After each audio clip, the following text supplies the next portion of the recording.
Baik, saya ucapkan Shalom, selamat pagi buat semua jemaat yang dikasihi di dalam Tuhan Yesus Kristus. Pagi hari ini saya akan melanjutkan pelajaran kita dengan tema besar kedaulatan Allah. Jadi ini masih seri khotbah kedaulatan Allah, yang saya beri judul keselamatan dan predestinasi dengan subjudul atau subtemanya dipilih dan dipanggil. Apa yang saya akan bicarakan pagi hari ini adalah membuat saudara mengerti apa arti kata dipilih dan dipanggil terkait dengan keselamatan dan predestinasi.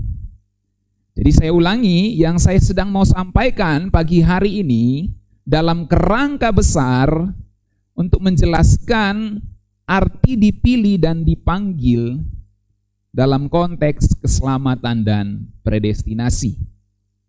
Ini saudara pegang dulu, ini saudara terima baik-baik dulu supaya saudara mengerti jalurnya, relnya apa yang saya akan bicarakan selama beberapa menit ke depan ini.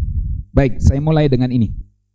Saudara-saudara, keselamatan di dalam Alkitab dapat dirangkum dalam 5 kata kerja ini, yaitu dipilih, dipanggil, dibenarkan, dimuliakan.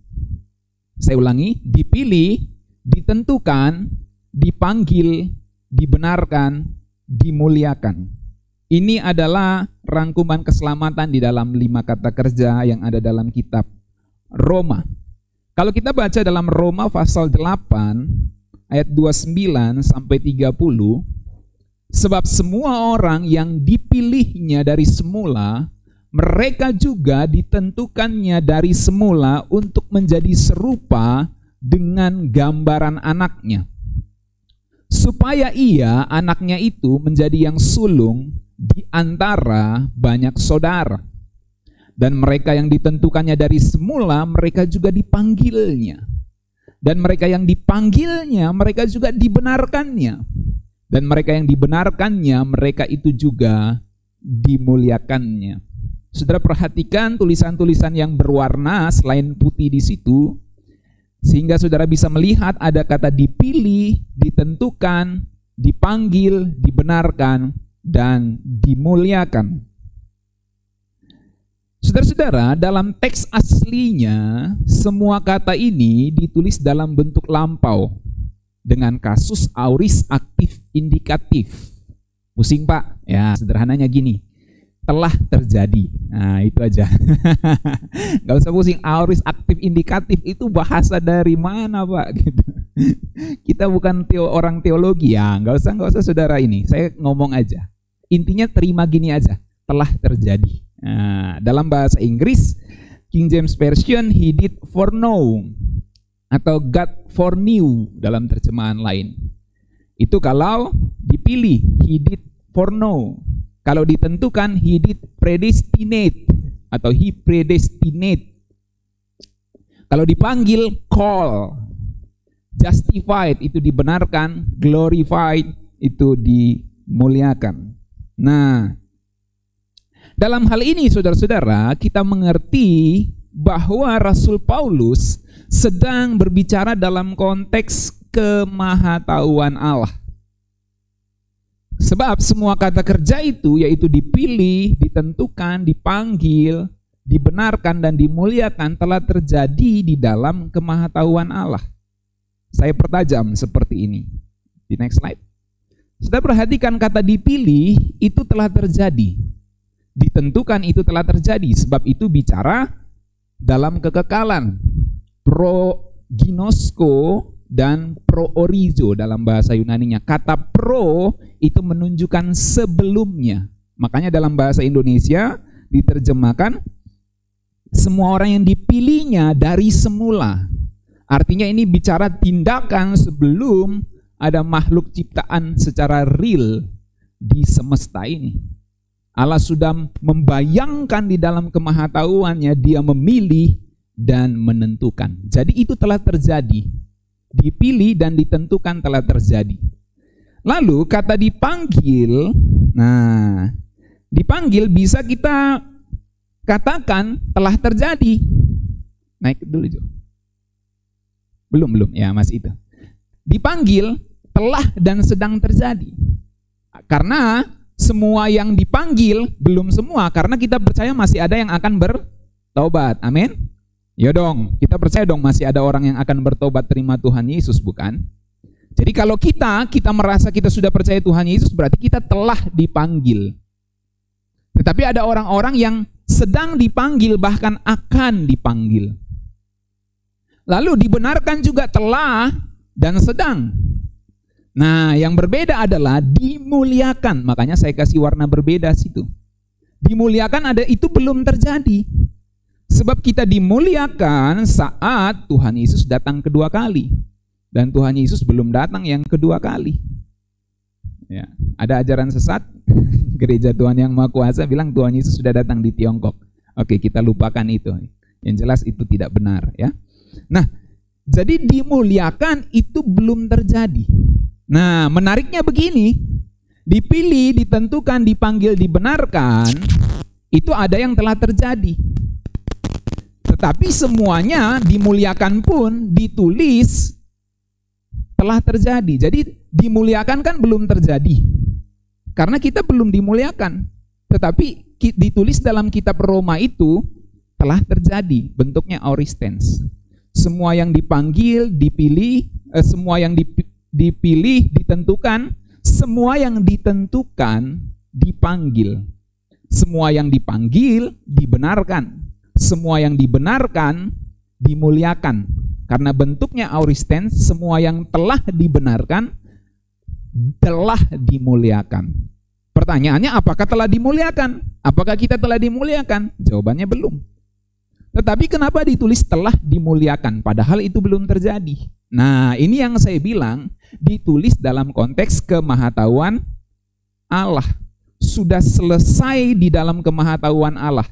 Ini yang disebut konteks predestinasi. Karena bicara dalam kemahatauan Allah, bicara dalam konsep takdir.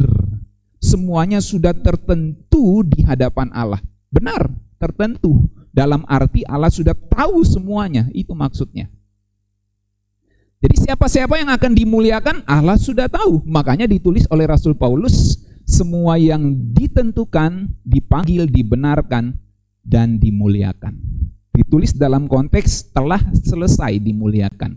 Walaupun peristiwa realnya belum terjadi. Kenapa bisa seperti itu? Karena dalam konteks kemahatauan Allah. Allah sudah tahu dari awal sampai akhir apa yang akan terjadi. Nah, sekarang kalau keselamatan bisa dirangkum dalam 5 kata kerja ini, dalam konteks atau dalam perspektif Roma pasal 8 ayat 29-30, maka saya mau jelaskan secara khusus pada pagi hari ini soal kata dipilih dan dipanggil. Tentu dihubungkan dengan ditentukan. Jadi dibenarkan dan dimuliakan kita tinggalkan untuk pagi hari ini. Kita akan bahas dipilih, ditentukan, dipanggil. Secara khusus dipilih dan dipanggil. Mari next slide-nya Jo. Ini ya. Dipilih dan dipanggil. Saya mau saudara membedakan 4 pemilihan ini. Yang pertama, dipilih jadi nenek moyang Israel dan menurunkan Mesias. Yang kedua, dipilih untuk tugas pelayanan. Yang ketiga, saya mau saudara membedakan dipilih di dalam Kristus. Dan yang keempat, ini yang menarik, dipilih ke dalam keselamatan. Selama ini saya ajarkan kepada saudara, dipilih di dalam Kristus. Bapa memilih di dalam suatu lokasi yang bernama Kristus. Bapak tidak pilih yang di luar, tapi Bapak pilih yang di dalam. Tetapi ternyata Alkitab juga mencatat dipilih ke dalam. Jadi Bapa memilih yang di luar ini, beberapa dipilih ke dalam keselamatan. Nah, seperti apakah penjelasannya? Nah, itu sebabnya saya mau saudara membedakan dulu 4 arti dipilih ini. Saya mulai dulu menjelaskan dipilih jadi nenek moyang Israel. Yang pertama, dipilih jadi nenek moyang Israel, dan jadi bangsa yang terima hukum Taurat tertulis dan akhirnya menurunkan Mesias. Itu adalah pilihan atas Abraham, Ishak, dan Yakub, serta pilihan Yahweh kepada bangsa Israel. Jadi Yahweh memilih Abraham, Ishak, dan Yakub menjadi nenek moyang bangsa Israel. Kenapa penting Abraham, Ishak, dan Yakub? Sebab anak Abraham bukan cuma Ishak tetapi ada Ismail. Dan Yahweh tidak memilih Ismail. Yahweh memilih Ishak. Itu penting sekali. Nah, itu sebabnya kenapa Yahweh tidak pilih Ismail tetapi memilih Ishak? Itu kedaulatannya. Ingat, tema besar kita ini bicara kedaulatan. Kenapa dia pilih Abraham bukan anak-anak Tera yang lain? Kedaulatan Allah. Kenapa dari anak-anak Ishak dia pilih Yakub? Karena kedaulatan Allah. Jadi Yahweh memilih Abraham, Ishak, Yakub. Kenapa dari banyak bangsa Bapa atau Yahweh memilih bangsa Israel?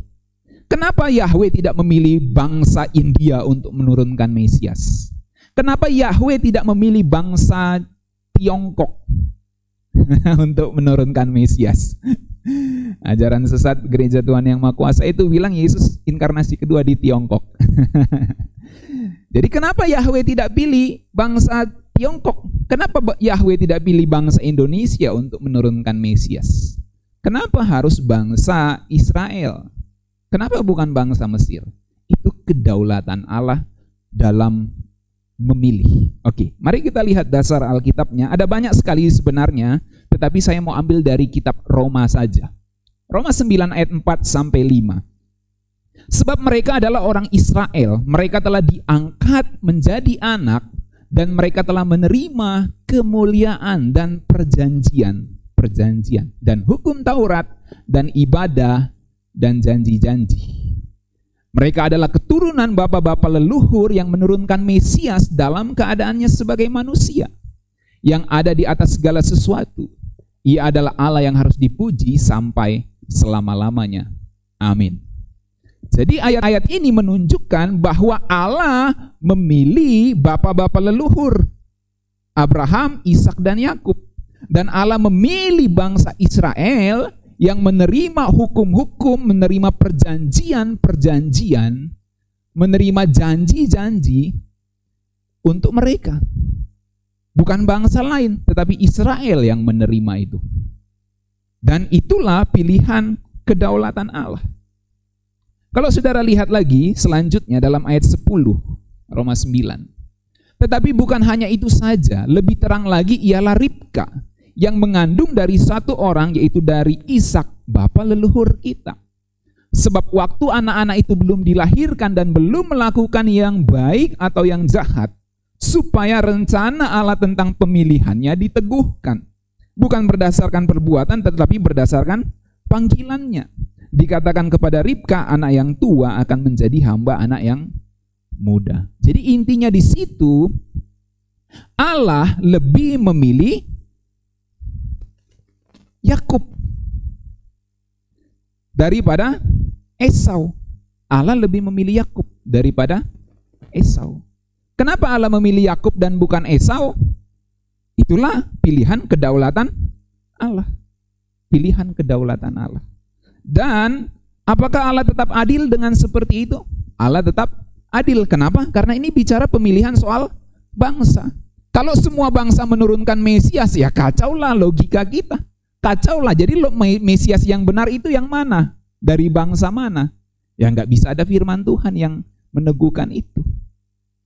Maksudnya kalau ada Mesias dari bangsa Israel, lalu ada Mesias dari bangsa Tiongkok, lalu ada Mesias dari bangsa Indonesia, ada Mesias dari bangsa India, ada Mesias dari bangsa Inggris. Loh, Mesias yang benar yang mana? Bisa paham? Maka Mesias harus dari satu bangsa saja, yaitu bangsa Israel. Nah, ketika Allah memilih bangsa Israel dan tidak memilih bangsa India, tidak memilih bangsa Tiongkok, tidak memilih bangsa Indonesia, tidak memilih bangsa Inggris, itu pilihan kedaulatan Tuhan. Apakah adil? Ya adil lah. Ini kan pemilihan soal bangsa yang menurunkan Mesias. Lalu kalau saudara naik lagi ke atas, kenapa Allah pilih Abraham bukan yang lain? Kenapa Allah pilih Ishak bukan Ismail? Kenapa Allah pilih Yakub bukan Esau? Ya, pilihan kedaulatan Tuhan. Kalau Allah mau pilih Esau dan memang seandainya itu terjadi untuk menurunkan Mesias, Allah tetap adil. Kalau Allah mau pilih Ismail untuk menurunkan Mesias, Allah tetap adil. Asal perjanjian dengan Abraham diubah dulu kan? Diubah lagi sejarahnya. Abraham, Ismail lah yang akan menjadi anak perjanjian. Ishak tidak. Nah, misalnya begitu sejarahnya. Tapi ternyata sejarahnya tidak begitu, bukan? Jadi kalau Allah pilih Abraham, Ishak, Yakub, lalu pilih bangsa Israel untuk menurunkan Mesias, itu adil. Sebab ini pemilihan soal bangsa yang akan menurunkan Mesias. Nah, oke. Ayat 13 kita baca. Seperti ada tertulis, aku mengasihi Yakub tetapi membenci Esau. Jika demikian, apakah yang hendak kita katakan? Apakah Allah tidak adil? Mustahil. Kenapa? Karena Rasul Paulus mau jelaskan ini pemilihan soal bangsa. Gitu. Sebab ia berfirman kepada Musa, aku akan menaruh belas kasihan kepada siapa aku mau menaruh belas kasihan, dan aku bermurah hati kepada siapa aku mau bermurah hati. Jadi hal itu tidak tergantung kepada kehendak orang atau usaha orang, tetapi kepada kemurahan hati Allah. Jadi Allah berdaulat memilih siapapun untuk menjadi bangsa, menjadi orang yang akan menjadi bapa leluhur dari Mesias. Siapa saja. Kalau seandainya Allah pilih bangsa India, lalu menjadikan Syahrul Khan jadi Mesias, Allah tetap adil. Tetapi sejarahnya diubah dulu dari atas. Allah tetap adil. Kalau seandainya Allah memilih bangsa Tiongkok dan menjadikan Yang Xianbin yang diakui sebagai Yesus wanita oleh aliran gereja Tuhan Yang Maha Kuasa itu jadi Mesias, di tahun ini dia jadi Mesias misalnya, Allah tetap adil. Tetapi sejarahnya diubah dulu ke atas. Ternyata tidak begitu, bukan? Allah pilih bangsa Israel, Allah pilih Abraham sebagai bapa leluhur mereka untuk menurunkan Mesias. Allah adil. Kalau Allah pilih semua menurunkan Mesias, pertanyaannya Mesias yang benar dari bangsa mana? Apakah Mesias harus banyak? Harus satu aja, bukan? Jadi dari satu bangsa aja. Dan kalau Allah pilih Israel, kenapa nggak pilih bangsa lain? Ya urusan dia, kedaulatannya dia, wong dia yang ciptakan manusia.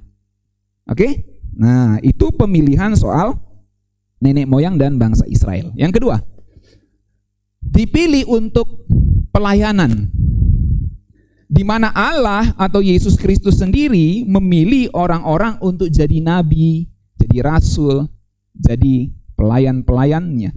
Memang ada pelayan-pelayan palsu, memang ada nabi-nabi palsu, memang ada rasul-rasul palsu yang mengaku nabi, yang mengaku rasul, yang mengaku pelayan. Tetapi pelayan yang benar itu pelayan yang dipilih Tuhan, dipanggil Tuhan, dipilih Tuhan untuk menjadi pelayannya, nabinya, rasulnya. Tentang hal ini misalnya contoh dari 12 rasul. Dalam Yohanes 15 ayat 16, Tuhan Yesus mengatakan kepada murid-muridnya, bukan kamu yang memilih aku, tetapi akulah yang memilih kamu. Dan aku telah menetapkan kamu supaya kamu pergi menghasilkan buah, dan buahmu itu tetap.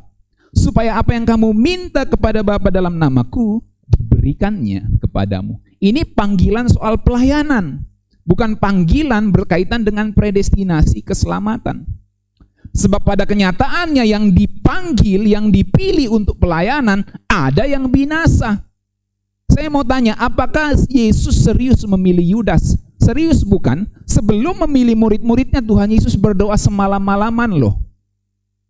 Jadi dia serius memilih orang-orang yang akan menjadi murid-muridnya, yang akan dipilihnya jadi murid-muridnya. Tetapi ternyata yang dipilih untuk pelayanan bisa binasa juga kalau meninggalkan Tuhan. Kalau kemudian didapati pada prosesnya dia tidak punya motivasi yang benar. Dalam Yohanes 6 ayat 70 tentang Yudas, Yesus berkata begini, jawab Yesus kepada mereka, bukankah aku sendiri yang memilih kamu? Dan yang telah memilih kamu yang 12 ini. Namun seorang di antaramu adalah iblis. Siapa itu? Yudas Iskariot. Ternyata kita tahu Yudas Iskariot sering mencuri uang kas untuk keperluannya sendiri. Jadi jelas sekali di situ bahwa tidak semua yang dipilih dalam pelayanan otomatis selamat, bisa jadi binasa. Oke. Next. Lalu kita melihat di mana Allah memilih, dalam konteks memilih untuk pelayanan saat para rasul mencari pengganti Yudas. Satu kali dikisahkan dalam Kisah Rasul 1, saya baca mulai dari ayat 23. Lalu mereka mengusulkan 2 orang, Yusuf yang disebut Barsabas dan juga bernama Yustus dan Matias. Jadi Yusuf dan Matias diusulkan untuk menggantikan Yudas Iskariot. Lalu apa yang para rasul lakukan? Apa yang murid-murid di situ lakukan? Mereka semua berdoa dan berkata, Tuhan atau ya Tuhan, Engkaulah yang mengenal hati semua orang. Tunjukkanlah kiranya siapa yang Engkau pilih dari kedua orang ini. Dari sini kita mengerti bahwa para rasul pun mengerti untuk menggantikan Yudas, jabatan pelayanan yang ditinggalkan Yudas, harus Tuhan yang pilih, bukan mereka yang asal pilih. Karena ini pilihan soal pelayanan. Aku yang memilih kamu, bukan kamu yang memilih aku, kata Tuhan Yesus. Jadi tunjukkanlah kiranya siapa yang Engkau pilih dari kedua orang ini untuk menerima jabatan pelayanan, yaitu kerasulan yang ditinggalkan Yudas, yang telah jatuh ke tempat yang wajar baginya. Lalu mereka membuang undi bagi kedua orang itu, yang kena undi adalah Matias, dan dengan demikian ia ditambahkan kepada bilangan ke-11 rasul itu. Jadi lengkaplah 12 rasul. Oke, itu panggilan soal pelayanan. Clear saudara ya? Ada panggilan soal bangsa, menurunkan Mesias, bapak-bapak leluhur menurunkan Mesias, ada pemilihan soal pelayanan. Oke, yang ketiga, dipilih di dalam Kristus. Kalau Alkitab mengatakan dipilih di dalam Kristus, itu konteksnya adalah predestinasi. Secara sederhana saya sudah jelaskan kepada saudara, Bapa adalah subjek yang memilih, pelaku yang memilih. Jadi Bapa memilih dari 2 pilihan, yang di dalam dan di luar.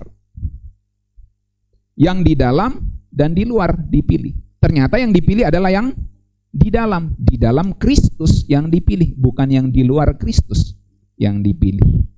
Nah, Bapa memilih yang di dalam Kristus dan menentukan atau mempredestinasikan orang-orang yang dipilih di dalam sini menjadi serupa dengan Kristus. Jadi ada yang di dalam, ada yang di luar. Yang dipilih yang di dalam, bukan yang di luar. Ini dipredestinasikan, dipilih, dipredestinasikan menjadi serupa dengan Kristus.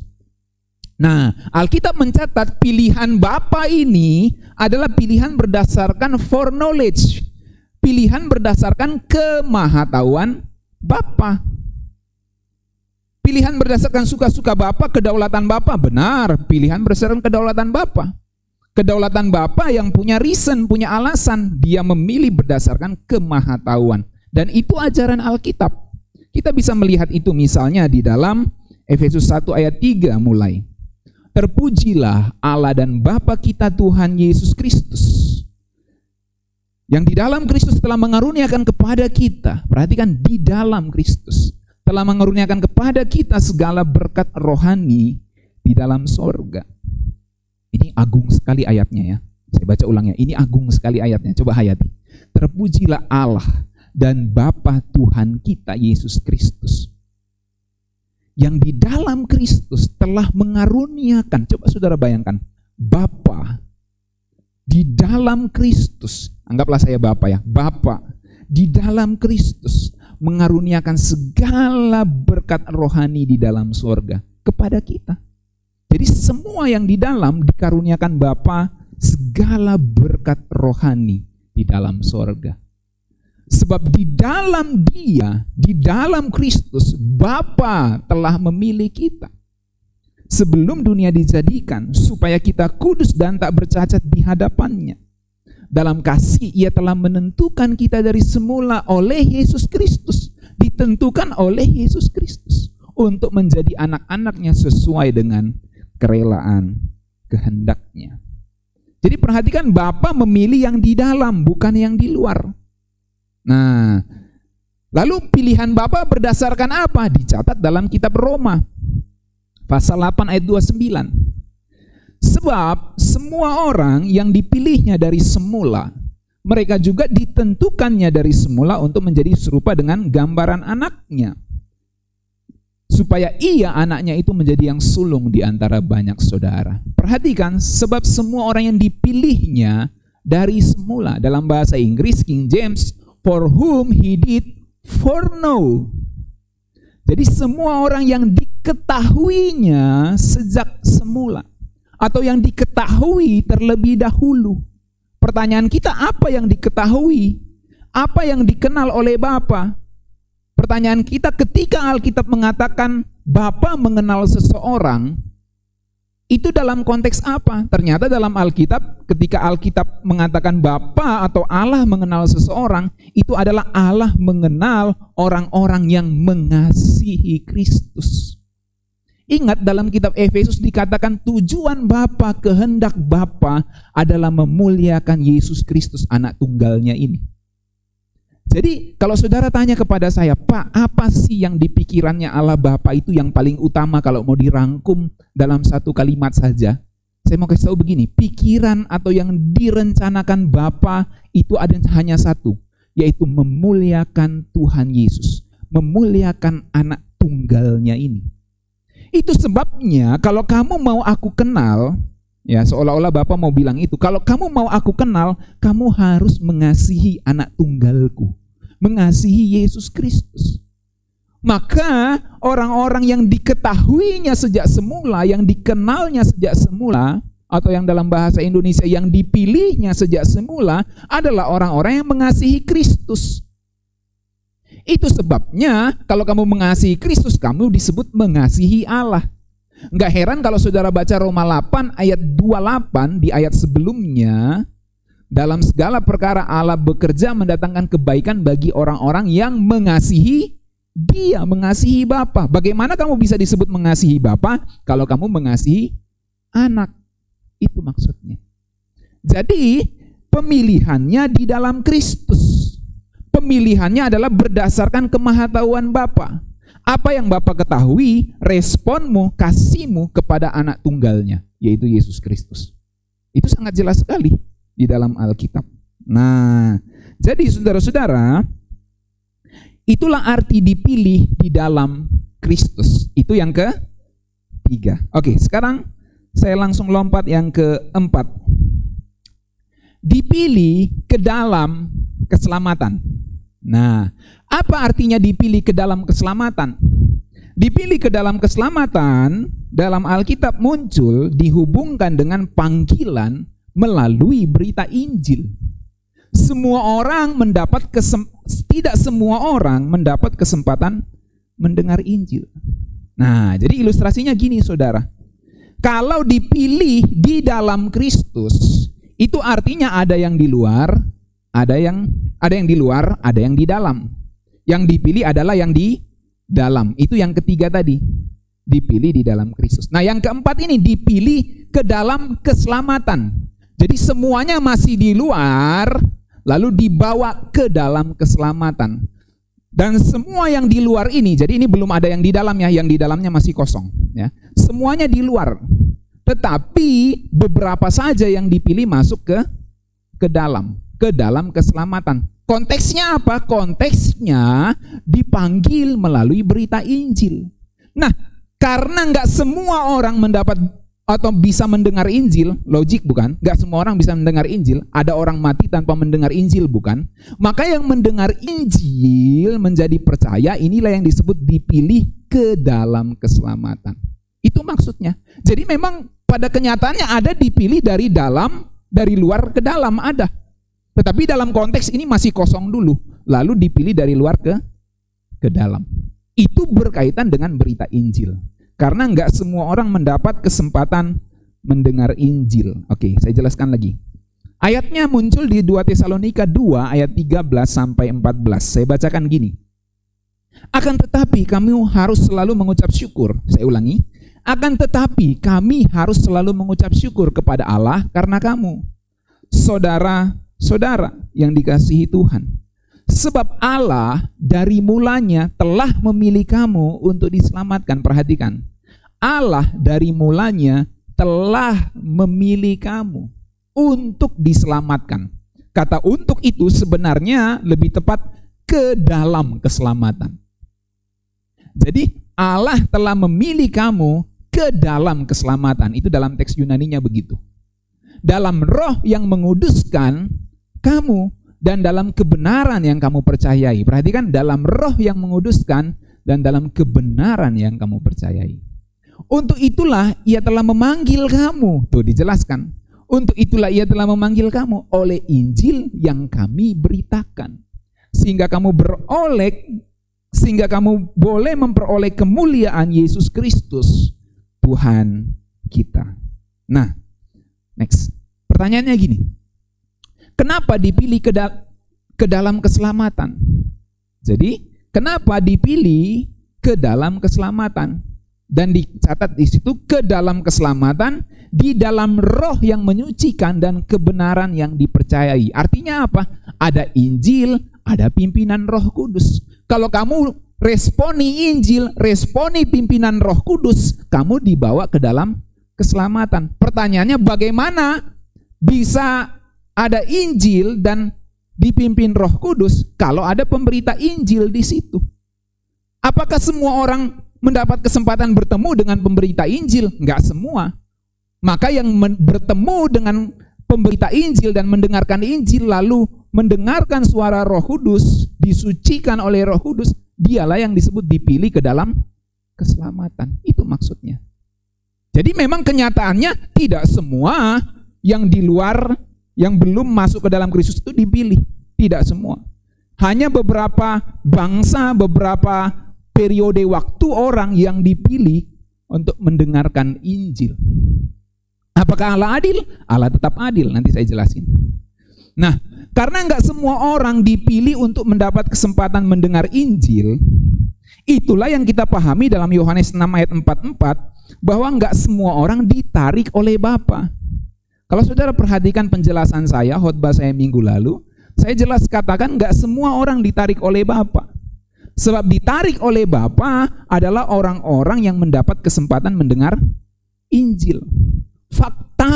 Faktanya ada orang yang mati tanpa pernah dengar Injil. Nenek moyang kita ketika bangsa Israel masih berurusan dengan Tuhan Yesus di muka bumi, anggaplah di Indonesia itu sekitar tahun 30-an Masehi, saat itu nenek moyang kita di Indonesia ini belum pernah dengar Injil dan mereka mati tanpa pernah dengar Injil. Sementara Yesus sedang melayani di Israel saat itu, banyak orang mati di luar daerah, di benua-benua lain, mati tanpa pernah dengar Injil. Mereka nggak dapat kesempatan dengar Injil. Dalam bahasa Alkitab, mereka tidak ditarik oleh Bapa. Mereka tidak dipilih ke dalam keselamatan. Kalau saudara tanya apakah Allah adil? Pada konteks itu, Allah adil. Sebab memang ada mekanisme logis dari penginjilan itu. Next. Jadi saya ulangi dulu, inilah yang dimaksud ditarik oleh Bapa. Dalam Yohanes 6 ayat 44, tidak ada seorang pun yang dapat datang kepadaku, kata Tuhan Yesus, jikalau ia tidak ditarik oleh Bapa yang mengutus aku. Dan ia akan kubangkitkan pada akhir zaman. Jadi enggak semua orang dapat kesempatan dengar Injil, ditarik oleh Bapa. Nah, prinsipnya sama. Bisa di next. Prinsipnya sama. Enggak semua orang dipilih jadi nenek moyang Mesias. Itu sama prinsipnya, enggak semua orang dapat kesempatan dengar Injil. Kalau saudara menerima pendapat saya tadi di pilihan soal bangsa nenek moyang Israel, ketika Allah memilih Abraham, apakah Allah adil? Adil. Kalau seandainya Allah memilih Ken Arok saat itu, memilih leluhur-leluhur zaman dulu di Indonesia ini, seandainya Allah memilih Gajah Mada untuk menjadi nenek moyang Mesias, ya misalnya Mesiasnya datang agak belakangan gitu, Allah memilih Gajah Mada untuk menjadi nenek moyang Mesias, Allah tetap adil. Kalau seandainya Allah memilih leluhur bangsa Tiongkok untuk menjadi nenek Mesias, apakah Allah adil? Allah adil. Tapi kenyataannya Allah pilih Abraham. Dia adil. Nah, karena nggak semua orang jadi bapa leluhur dan nggak semua orang jadi bangsa yang menurunkan Mesias, dan Allah tetap adil, demikianlah hal yang sama dengan prinsip nggak semua orang dapat kesempatan dengar Injil. Allah tetap adil. Nggak semua orang dipilih jadi nenek moyang Mesias, itu sama adilnya dengan nggak semua orang dapat kesempatan dengar Injil. Sebab mengapa? Sebab Tuhan berdaulat. Ia memilih, ia yang ciptakan. Siapa yang mau bantah dia? Itu yang dikatakan dalam kitab Roma. Dapatkah engkau yang dibentuk berkata kepada yang membentuk, mengapa engkau membentuk aku demikian? Lagian saudara, Bapa tentukan Yesus datang di tahun 1 Masehi, lahir. Saat Roma berkuasa. Kenapa Bapa tidak tentukan Yesus datang di zaman ketika Alexander Agung berkuasa, kekaisaran Yunani? Kenapa tidak Allah tentukan Mesias datang di zaman ketika Media Persia menguasai kawasan Timur Tengah saat itu? Kenapa pas di zaman kekaisaran Romawi Allah tentukan Yesus datang? Nah, itu kedaulatan. Jadi Bapa yang tentukan Yesus datang di tahun 1 Masehi, sehingga orang-orang sebelumnya tidak dengar Injil, dan orang-orang sesudahnya tidak semua juga dapat kesempatan dengar Injil. Yang dapat kesempatan inilah yang disebut ditarik oleh Bapa. Yang dapat kesempatan inilah yang disebut dipilih ke dalam keselamatan. Dapat benang merahnya, saudara? Apakah Allah adil? Allah adil. Lagian dalam Kisah Rasul 1 ayat 8 jelas ada mekanisme logis pemberitaan Injil. Tuhan Yesus berkata kepada murid-muridnya, kalau Roh Kudus turun atasmu, engkau akan menjadi saksiku dari Yerusalem, Yudea, Samaria, sampai ke ujung bumi. Kalau saudara baca Kisah Para Rasul, ada kasus di mana Rasul Paulus mau pergi ke suatu tempat, dicegah oleh Roh Kudus, dicegah oleh Roh Yesus sendiri. Jangan pergi ke situ, pergi ke sini dulu. Beritakan Injil ke sini dulu. Jangan beritakan Injil ke situ, beritakan Injil ke sini. Artinya apa? Kalau kita mau pakai kalimat ini, artinya Allah lebih memilih bangsa di sini dulu, orang-orang di kota sini di sini dulu masuk ke dalam keselamatan daripada orang-orang di kota itu. Apakah Allah adil? Allah adil. Dia pencipta langit dan bumi. Dia yang pilih. Dan ada mekanisme logis. Yerusalem, Yudea, Samaria, sampai ke ujung bumi. Saat para rasul sedang ada di Samaria memberitakan Injil, orang-orang di Tiongkok mati tanpa dengar Injil. Saat para rasul beritakan Injil di daerah Yudea, banyak orang di India mati tanpa pernah dengar Injil. Mereka tidak ditarik Bapa, mereka tidak dipilih ke dalam keselamatan. Yang dipilih ke dalam keselamatan adalah yang mendapat kesempatan mendengar Injil. Dan kalau mereka menjadi percaya, lengkaplah dipilih ke dalam keselamatan dalam pimpinan roh dan kebenaran yang kamu percayai.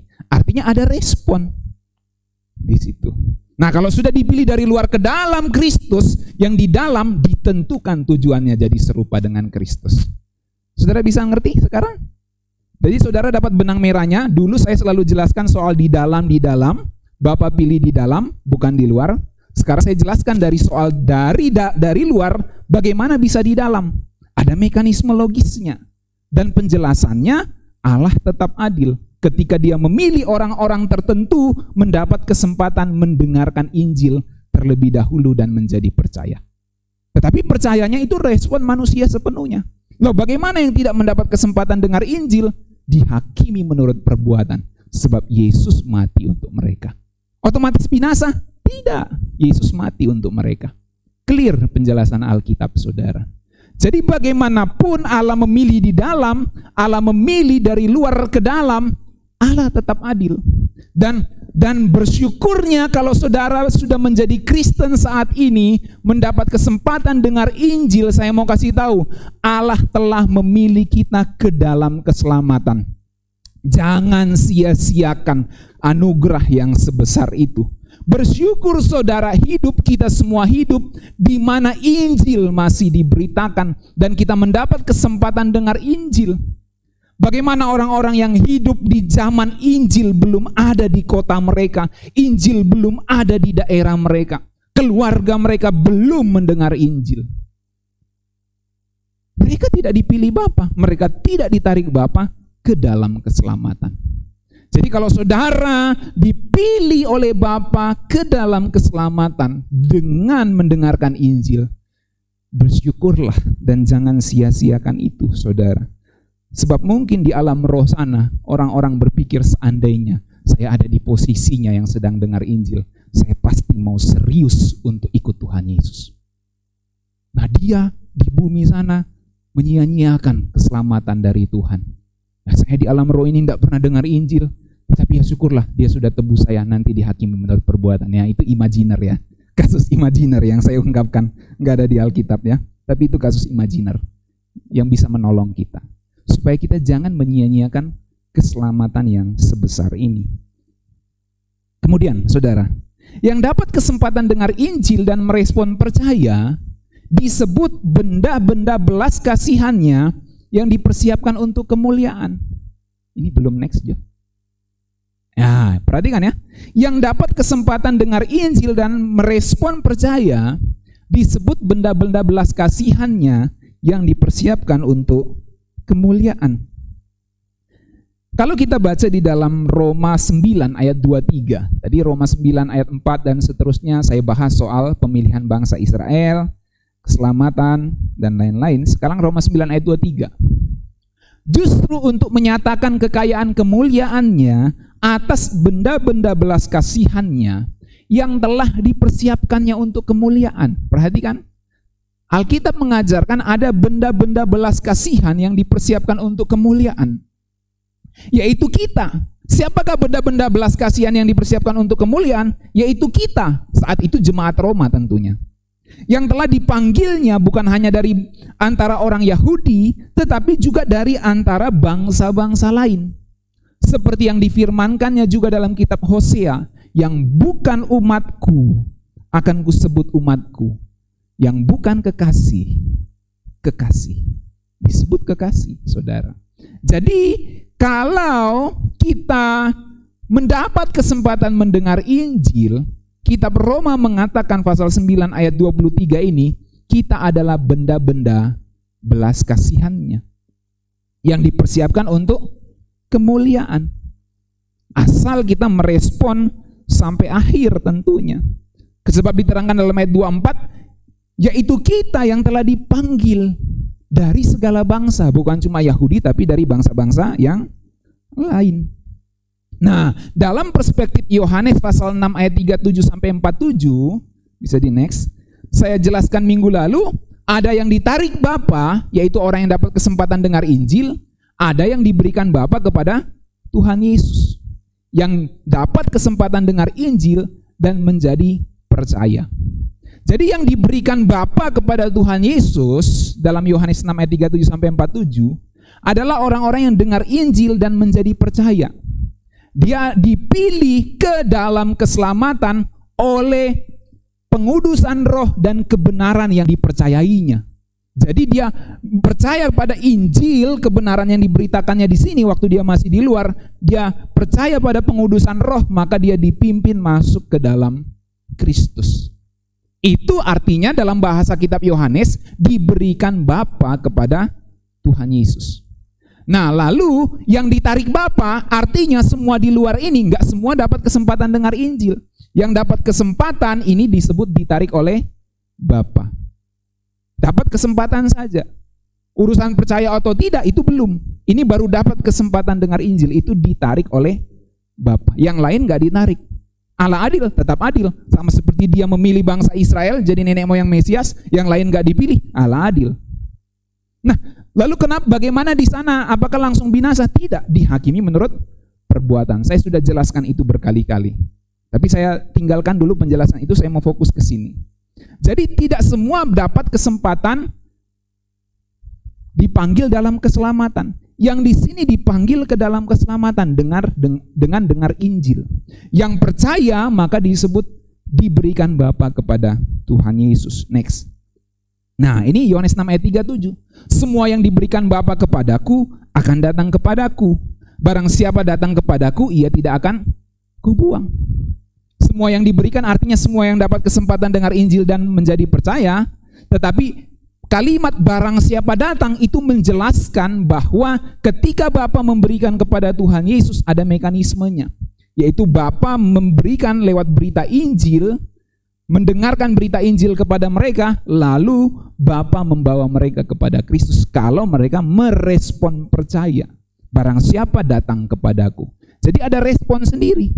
Ada panggilan dari Bapa, dibawa ke dalam anugerah keselamatan, diresponi, maka dia datang. Ketika dia datang kepada Tuhan Yesus, dalam perspektif tertentu dikasih tahu Bapa yang membawa mereka kepada Yesus. Berarti kan ada dua perspektif.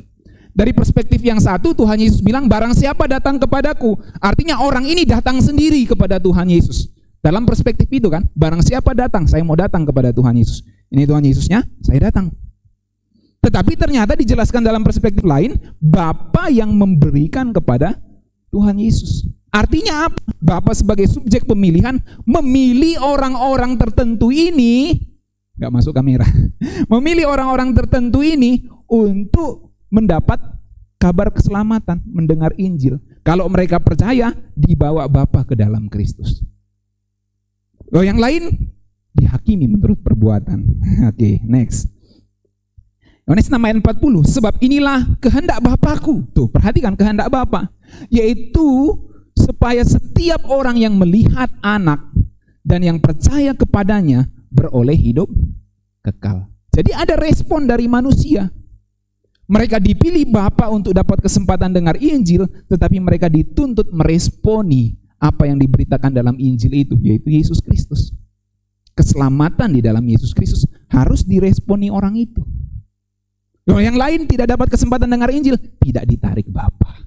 Adil, adil. Allah pilih bangsa Israel bukan bangsa India, adil kok. Allah pilih Abraham bukan yang lain, adil kok. Adil, saudara. Loh, mereka binasa? Enggak, dihakimi menurut perbuatan. Karena bagaimanapun pilihan pasti ada yang tidak dipilih. Nah, kalau menarik lagi, saya bahas nanti minggu depan atau kapan. Kata dipilih dalam Alkitab itu tidak berarti menolak yang lain. Kata dipilih dalam Alkitab tidak berarti menolak yang lain. Nanti saya jelaskan. Intinya seperti itu, ya. Itu dari bahasa Yunaninya. Aku berkata kepadamu, Yohanes 6 ayat 47. Aku berkata kepadamu, sesungguhnya barang siapa percaya, ia mempunyai hidup yang kekal. Barang siapa yang percaya punya hidup yang kekal. Oke, saya mau akhiri dengan beberapa slide ini. Fakta bahwa Allah memilih kita di dalam Kristus. Fakta bahwa Allah memilih kita di dalam Kristus. Dan Allah memilih kita ke dalam keselamatan. Saya ulangi. Fakta bahwa Allah memilih kita di dalam Kristus. Dan fakta bahwa Allah memilih kita ke dalam keselamatan, tentu melalui berita Injil, sama-sama menunjukkan bahwa kita harus merespon pada Yesus dan Injilnya untuk diselamatkan atau dimuliakan. Ini yang disebut keselamatan itu bersyarat. Oke, next. Saya mau closing dengan 2 Tesalonika 2 ayat 13 sampai 15. Dengan pemahaman 4 jenis pemilihan tadi yang saya sampaikan, saya berharap saudara bisa membaca 2 Tesalonika 2 ayat 13 sampai 14 ini dengan kerangka yang baik. Kita baca. Akan tetapi kami harus selalu mengucap syukur kepada Allah karena kamu, saudara-saudara yang dikasihi Tuhan. Sebab Allah dari mulanya telah memilih kamu untuk diselamatkan dalam roh. Allah dari mulanya telah memilih kamu ke dalam keselamatan, kalau dari bahasa Yunaninya. Dalam roh yang menguduskan kamu dan dalam kebenaran yang kamu percayai. Pernyataan dalam roh yang menguduskan dan dalam kebenaran yang kamu percayai menunjukkan manusia harus merespon Injil dan pimpinan Roh Kudus. Untuk itulah ia telah memanggil kamu oleh Injil yang kami beritakan. Dalam teks aslinya seharusnya untuk itulah ia telah memanggil kamu melalui Injil. Jadi kita dipanggil melalui Injil. Bentuk konkret dari dipanggil oleh Allah dalam konteks keselamatan dan predestinasi ini adalah dipanggil melalui berita Injil, ditarik oleh Bapa melalui berita Injil. Jadi untuk itulah Ia telah memanggil kamu oleh Injil yang kamu beritakan, sehingga kamu boleh memperoleh kemuliaan Yesus Kristus Tuhan kita. Perhatikan 5 kata yang berhubungan dengan keselamatan tadi, berkaitan dengan predestinasi, dirangkumkan dalam 5 kata ini, yaitu dipilih, ditentukan, dipanggil, dibenarkan, dan yang terakhir dimuliakan. Jadi kalau kita dipanggil oleh berita Injil, itu tujuannya supaya kita memperoleh kemuliaan Yesus Kristus Tuhan kita. Selanjutnya, sebab itu berdirilah teguh. Tuh lihat, sudah di dalam Kristus pun, dari luar ke dalam itu butuh respon. Sudah di dalam Kristus pun tetap harus respon sampai akhir, tetap harus setia. Makanya di ayat 15 ditulis gini, sebab itu berdirilah teguh dan berpeganglah pada ajaran-ajaran yang kamu terima. Dari ajaran-ajaran yang kamu terima dari kami, baik secara lisan, ngomong langsung, maupun secara tertulis dalam surat. Jadi harus berpegang teguh. Perhatikan, dipilih dari luar ke dalam keselamatan harus ada respon. Sudah di dalam pun harus ada respon. Dalam perspektif ayat ini disebut berdiri teguh, berpegang pada ajaran-ajaran yang telah kamu terima dari mulanya. Baik secara lisan maupun tertulis. Harus konsisten dengan pengajaran itu. Nah, kalau saudara baca ajaran gereja Tuhan yang Maha Kuasa misalnya, saya singgung sedikit, itu ingin menyingkirkan Alkitab kepada buku firman menampakkan diri dalam rupa manusia itu. Dan di situ jelas penyesatan. Padahal Alkitab bilang kita disuruh berpegang teguh pada ajaran-ajaran yang kita telah terima secara lisan maupun tertulis. Kalau mengalihkan dari Alkitab ini kepada buku yang lain itu, yang ngaku Yesus inkarnasi jadi wanita di Tiongkok, itu jelas disesatkan. Lalu ayat 16 dikatakan gini, dan Ia Tuhan kita Yesus Kristus dan Allah Bapa kita yang dalam kasih karunia-Nya telah mengasihi kita dan yang telah menganugerahkan penghiburan abadi dan pengharapan baik kepada kita, kiranya menghibur dan menguatkan hatimu dalam pekerjaan dan perkataan yang baik. Walaupun kita disuruh berpegang teguh pada ajaran Injil selama kita di dalam Kristus, Allah Bapa mengaruniakan segala penghiburan dan pengharapan yang baik kepada kita untuk melakukan pekerjaan-pekerjaan itu. Bukankah semuanya karena anugerah? Amin. Tapi anugerah yang bagaimana? Diresponi. Kalau tidak ada anugerah, apa yang kita responi? Maka setialah sampai akhir. Saya berharap kebenaran yang saya sampaikan ini bisa membuka cakrawala berpikir kita tentang keselamatan, secara khusus soal dipilih dan kaitannya dengan dipanggil dalam kerangka keselamatan dan predestinasi. Semoga ini menolong kita semua. Mari kita berdoa.